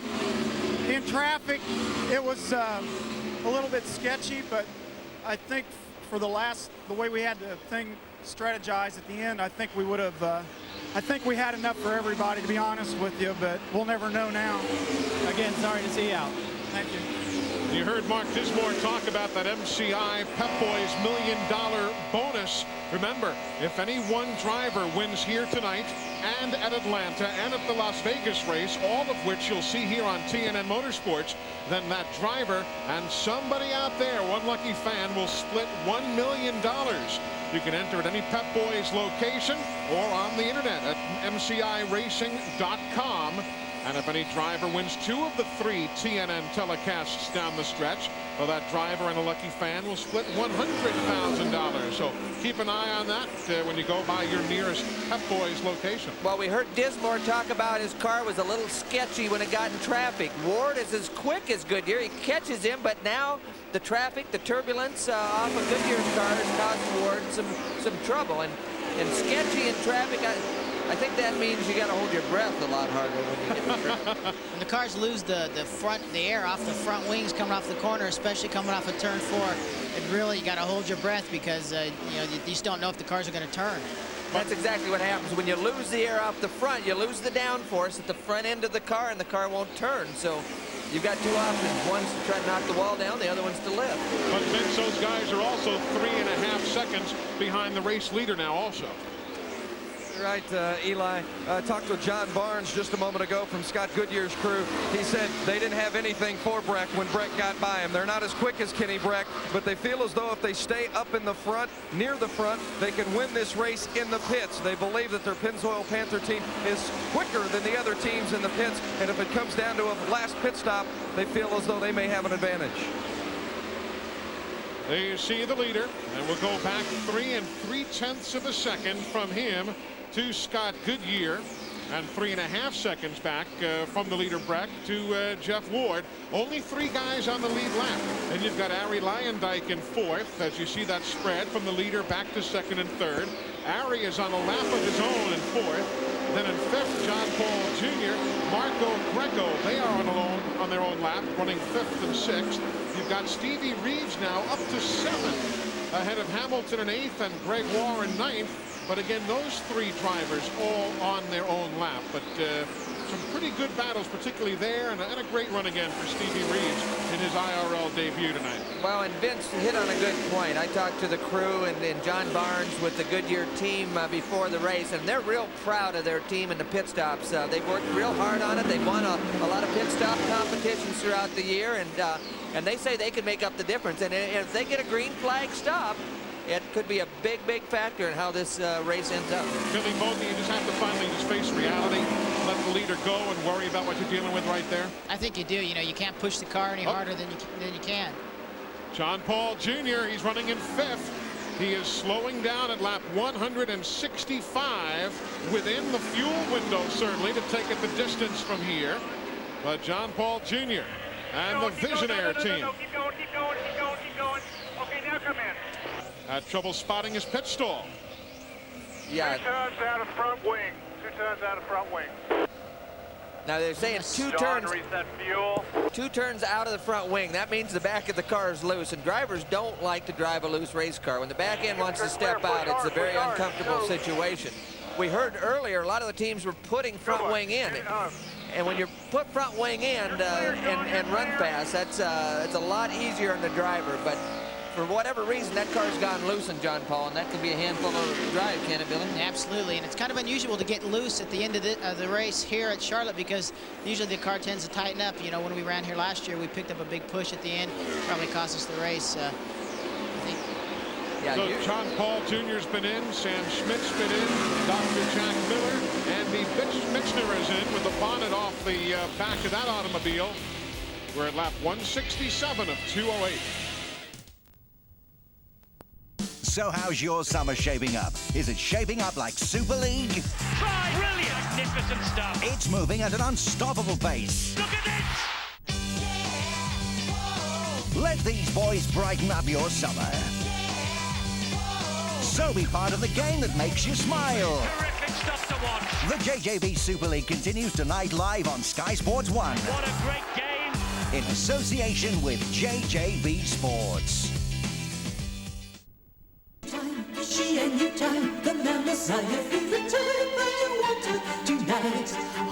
It's good to know you can see Bobby's on the beat. speedy rhinos, elephants and Jackie tigers. This town ain't big enough for the both of us. Or take a quiet drive through the countryside. In a land where an Englishman's home is his castle, you can still find the odd thatched roof. Domestic flying, and when the stewardess is near, do not show. And in London, you can see a pearly queen or two. It's good to know things haven't changed a bit. The Rover 200. At Mothercare, we're always on the lookout for something new. But to keep our clothes looking their best, we only recommend one biological detergent, Ariel. And it's good to know that with prices from £8,995 and 0% APR, a Rover 200 is within your reach. And welcome back. The race is under yet another yellow. Tice Carlson's car being removed from the circuit, so the 1, 2, 3 remains the same, Brack, Goodyear and Ward. We can now return to our colleagues at the Charlotte Motor Speedway at TNN. No tires. No tires for Ward. No, just fuel for Ward. It's going to be disappointing for Kenny because the power team is ready for him, but they must have had a miscommunication. Wardy beats Scott Goodyear out. Yeah, that's real interesting. Breck didn't come in. Again, I don't understand the theory, but maybe can they go the rest of the way, Billy? You know, I don't know. It looks like they're ready for him to come in, but he didn't. You know, I don't know if they just had some kind of miscommunication or he didn't get the message. Maybe his radio's malfunctioning or something. It'll be one lap to go when they get back to the stripe till they get green. All the leaders came in at lap 146, you'll remember. Now Breck is getting ready to make the stop, apparently. Yeah, he's tucked down on the apron. This could be very costly. It'll be very costly for him. Of course, dealing with only one of 3 cars on the lead lap. That's something to remember. He's not going to have a lot of traffic to try to catch Scott Goodyear and Jeff Ward, but you know, here at the end of the race, even a little bit is a lot. Well, and traffic upsets the handling and it slows the guy down. So if the leaders can get away far enough, they could cause him some stress. Vince, he's in. Yeah, Billy Boat hit it right on the head. It was a lack of communication. AJ had told Kenny to come in and he did not. They were planning on the stop, and now Breck has got fuel. They've changed some tires and he's still up on the jack. So now we'll see if Kenny Breck can make up that ground. Before the pit stop, AJ Foyt came to the crew, gave him a bit of a pep talk to make sure they had all their bases covered, and they came in. It wasn't a great stop. They gave 2 turns of wings, 2 turns of wing as well, 16.9, but they had to put the car back up on the jack a second time. Maybe a costly stop there. Well, AJ's staying at the same hotel we are. I might just give him some room tonight, though. Well, that's a bad break for that team, but it's going to be a good break for us because it's going to be a great show watching him try to go to the front right now. He's going to be fired up, I guarantee you that much. So it is the restart. Lap 175. Jeff Ward, the 3rd car back there, the orange and white car, trying to get his way through the traffic. Goodyear's right behind him, 1st and 2nd. Goodyear's that yellow machine. Ward gets around John Paul Jr., who is running in 6th, and there's Goodyear running by his lonesome.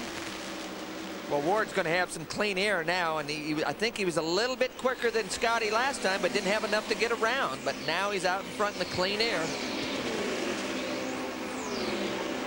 Goodyear gets around John Paul Jr. Behind them, you see it tangle there. Buddy Lazier still out there working in the purple machine. Manny laps down. He's in 16th spot. Yeah, they had a problem early, but the car's as fast as anybody right now. This inside John Paul's car. Watch his head. See it bouncing back and forth there.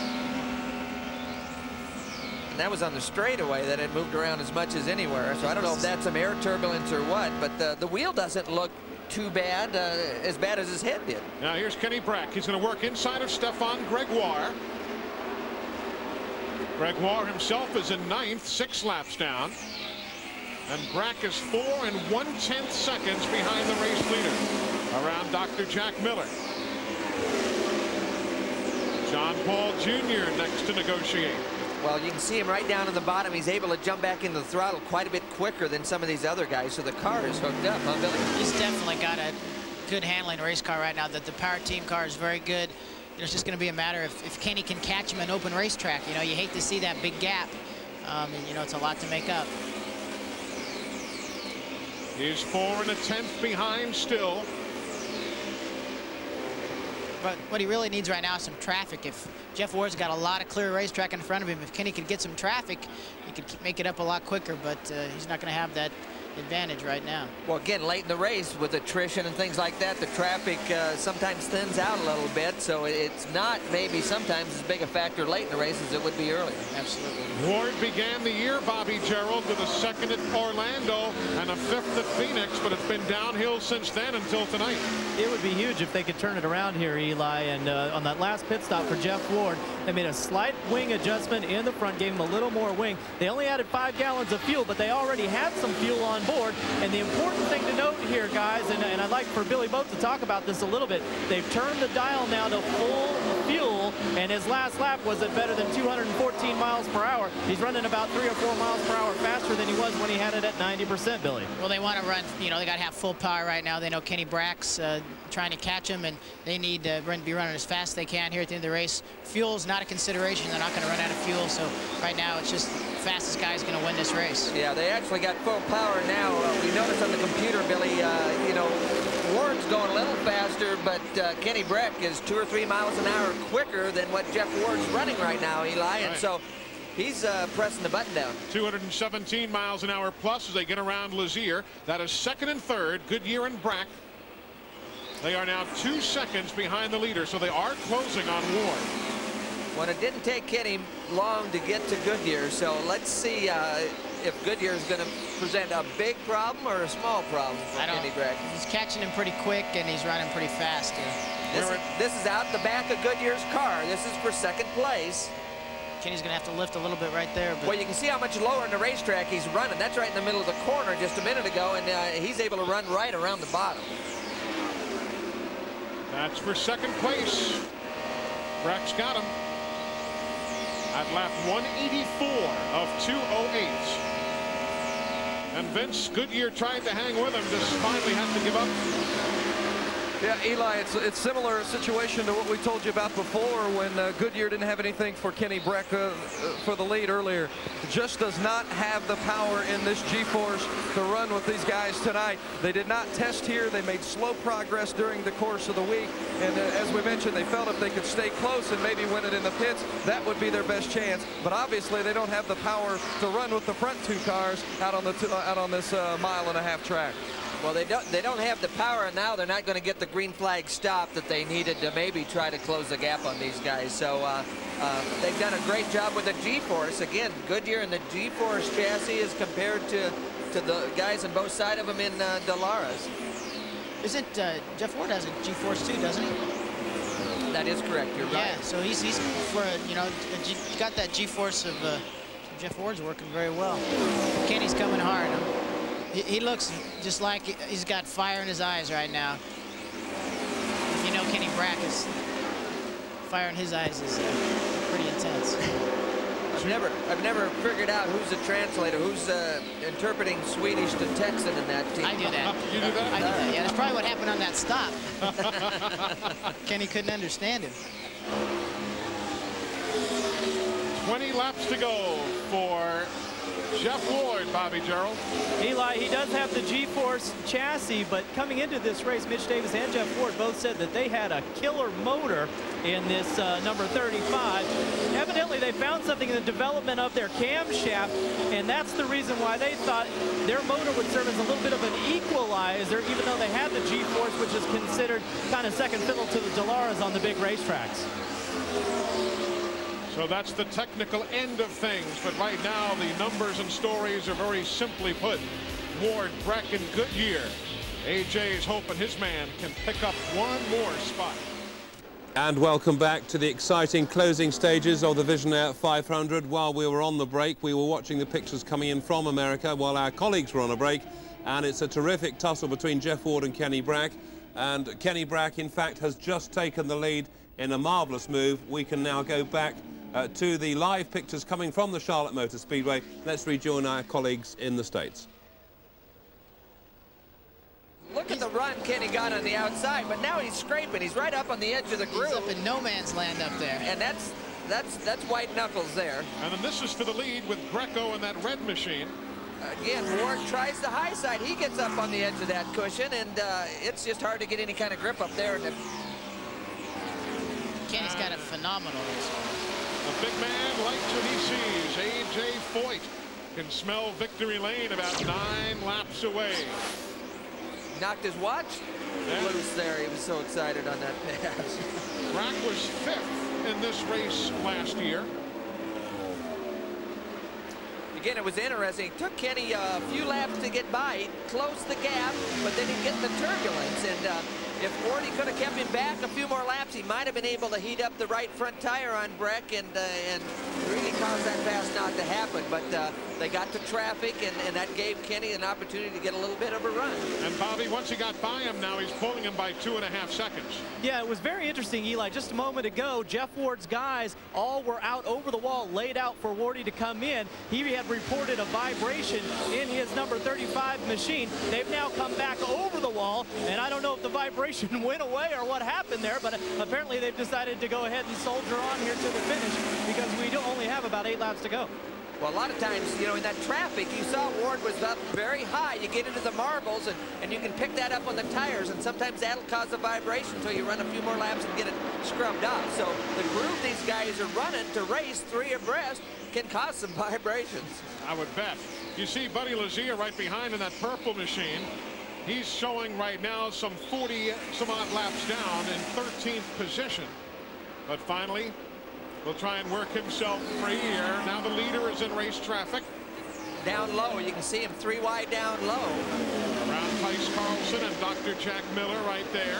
Actually used his head pretty well. He got to that traffic quite a bit earlier, but he knew he had enough car underneath him. He could take his time and wait for it to spread out just a little bit. AJ says 5 laps to go. AJ's probably telling him he's got a good race car, he's got a good lead. Don't do anything stupid right now. You can win this race. Well, certainly Kenny Brack, if he can hold on here as he puts a lap on Ari Lyondike, is a guy who has paid his dues from go-karts to Formula 3000 to Formula Opel to the Barber Saab Series, where he was champion back in the early 1990s. He was really due for a good race. You know, they've had a couple of really hard luck races, and they've been fast, but just had a lot of bad luck. So I think tonight was his night. You're right. This is the 6th race that he's led of only 14 he's been in. Well, in last week, you know, he felt he had as good a car as anybody, and they had that fuel injection problem early. So he's got a smile on his face right now, and he doesn't want to feel any vibrations, does he, Billy? Absolutely not. This is the time of the race that you feel all those little things, and you got a little bit of lead, a couple laps to go. You can feel just about anything going on in that race car right now. It'll be 2 laps to go. Comes back to the stripe 2 times remaining, Vince Welch, and it'll be checkers flags.